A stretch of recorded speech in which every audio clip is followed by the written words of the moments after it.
Back to the channel. और आपका एक ये वीडियो है जो स्पेशली जेई वाले स्टूडेंट्स के लिए सबसे ज़्यादा इंपॉर्टेंट है, या जो कैंडिडेट आगे इंजीनियरिंग फील्ड में जाना चाहेंगे, इंजीनियरिंग के लिए आप आगे कॉलेज सीक आउट करेंगे। तो आपका जो कंप्लीट प्रोसेस है, सबसे पहले तो स्टेप 1, आप जेई में जनवरी के लिए लगभग आप रजिस्टर किए होंगे, आपने एग्ज़ाम के लिए रजिस्टर कर दिया होगा। और अगर इन केस नहीं किया है तो अभी आप जो अप्रैल वाला अटैम्प्ट है उसका एप्लीकेशन फॉर्म एक बार फिर से आएगा, तो नेक्स्ट वाले अप्रैल अटैम्प्ट में आप ज़रूर अप्लाई करें।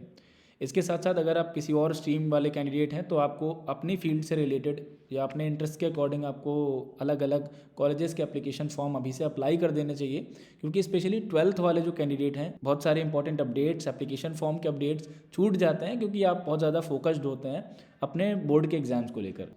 जैसा कि काउंसलिंग जो है वो आपके आगे आने वाले 2-4-5 मंथ के बाद, 2-3 मंथ के बाद, जैसे आप आगे अभी एग्ज़ाम देंगे उसके बाद जब आपका प्रोसेस शुरू होगा तो वहाँ पर काउंसलिंग एक बहुत ज़्यादा इंपॉर्टेंट रोल प्ले करता है, जिसके लिए आपको थोड़ा सा अपडेटेड रहना है, थोड़ा सा आपको अवेयरनेस ज़रूर बनाए रखनी है।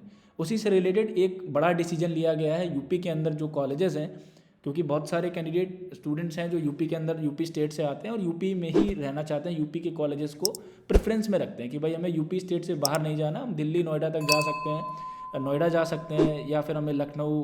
अगर हम कॉलेजेस की बात करें तो कुछ पॉपुलर इंस्टीट्यूट्स हैं, जैसे HBTU कानपुर है, MMUT गोरखपुर है, IIT लखनऊ है, या फिर AKTU के अंडर में जो कॉलेजेस हैं, लगभग 600 से ज़्यादा गवर्नमेंट प्लस आपके प्राइवेट कॉलेज हैं जो कि ये AKTU के अंदर में चलते हैं। APJ Abdul Kalam technical university Lucknow से एफिलेटेड कॉलेजेस जो हैं, जिनमें काफ़ी सारे प्राइवेट कॉलेजेस आते हैं। आपका दिल्ली NCR के कॉलेजेस आ जाता है, JSS नोएडा, अजय कुमार गर्ग, ABS गाज़ियाबाद, और बहुत सारे इंस्टीट्यूट्स हैं। तो जिसमें आपको सबसे एक जो इम्पॉर्टेंट पार्ट होता है कि एडमिशन कैसे होता है, प्रोसेस क्या है, तो वहाँ पर मेजर एडमिशन जो होते हैं 85% सीट्स पे एडमिशन काउंसलिंग के थ्रू होता है। और अभी तक जो काउंसलिंग थी, AKTU की काउंसलिंग अलग होती थी, HBTU की काउंसलिंग अलग काउंसलिंग होती थी, और MMUT की काउंसलिंग अलग होती थी। लेकिन इन सब में आपका जेई मेन का स्कोर कार्ड से काउंसलिंग होती थी। जेई मेन का जो भी स्कोर आता था उसको लेकर के आप अलग अलग एप्लीकेशन फॉर्म फिल करते थे। HBTU की वेबसाइट पे उनका फॉर्म आता था, AKTU की वेबसाइट पे उनका अलग से फॉर्म आता था। ऐसे आप अपनी काउंसलिंग को कराते थे। इस बार 2023 में 24 के लिए एक चेंजमेंट किया है बोर्ड ऑफ टेक्निकल एजुकेशन ने, जिसके जो मिनिस्टर हैं वो श्री आशीष पटेल जी हैं, और उन्होंने एक डिसीजन लिया है कि ये सारी जो काउंसलिंग की प्रोसेस है इसको और ज़्यादा मैनेज करने के लिए, सिंपल वे में करने के लिए HBTU को पूरी रिस्पॉन्सिबिलिटी दी गई है कि आप HBTU ही सारे स्टेट की, पूरे स्टेट के जितने भी कॉलेजेस हैं उनकी काउंसलिंग HBTU कराएगा। प्राइवेट यूनिवर्सिटीज़ में एडमिशन अलग से हो सकता है, प्राइवेट कॉलेजेस में डायरेक्ट एडमिशन भी होंगे, बट जो मेजरली गवर्नमेंट कॉलेजेस और जितने भी ये सारे कॉलेजेस आपकी इस काउंसलिंग में पार्टिसिपेट करेंगे, अलग अलग काउंसलिंग कंडक्ट नहीं होगी।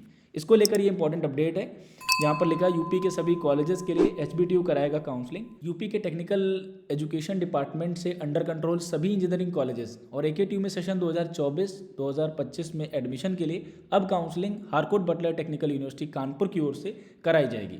उत्तर प्रदेश शासन के ज्वाइंट सेक्रेटरी प्रभाकर चंद्र मिश्रा ने इस संबंध में HBTU के जो VC हैं प्रोफेसर शमशेर जी, उनको लेटर जारी कर दिया है, और इसके लिए उन्होंने प्रोसेस करने के लिए बोला है। लेटर में काउंसलिंग के लिए समय से आवश्यक प्रोसीडिंग करने को क्या कहा है, तो इनको बोल दिया कि भाई आप रेडी हो जाइए, तैयार हो जाइए, आपको ही काउंसलिंग करानी है पूरे स्टेट्स में।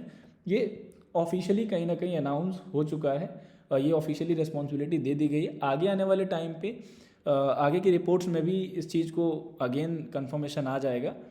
तो ये एक इम्पॉर्टेंट था, जिसमें 750 से ज़्यादा आपके इंजीनियरिंग कॉलेज हैं, और सिर्फ एक ही काउंसलिंग फ़ीस है। एक काउंसलिंग फ़ीस से ही आपका काम हो जाएगा। आपको HBTU में अलग 2500 रुपये, AKTU में 1000 रुपीज़ का फॉर्म अलग से आता था, फिर MMUT में 2000 रुपये का फॉर्म अलग से आता था। तो ये सब आपको अलग अलग जगह पे फ़ीस आपकी नहीं लगेगी।